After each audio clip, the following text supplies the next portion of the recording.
الحمد لله على نتيجة المنتخب السعودي، خسارة مشرفة إلى حد ما، بس يجيك واحد أو بعض الإخوان يقول سبب الخسارة هي لجنة التوثيق. إيش الجنان هذا؟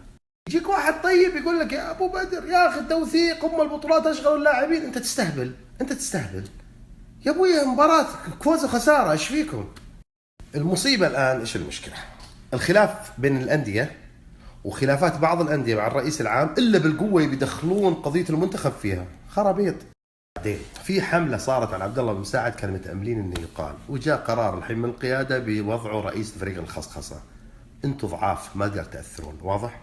يا اخي في ناس عندك مشكلة مع الهلال، ايش دخل منتخبنا فيها؟ هذا منتخب البلد، ايش دخلني فيك؟ انت ما قادر تسترجل عليه في الملعب، جاي تسترجل على النادي برا الملعب، مسوين حملات وهاشتاجات. انتم ضعاف لا تؤثرون في القرار.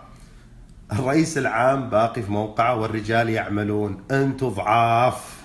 عموما شكرا للعيبه، بذلتوا الجهد اللي تقدرون عليه. ان شاء الله نتامل المباريات القادمه يكون فيها عطاء اكبر، وفالنا ان شاء الله التاهل لكاس العالم، والباقي يطقوا الراس والجدار.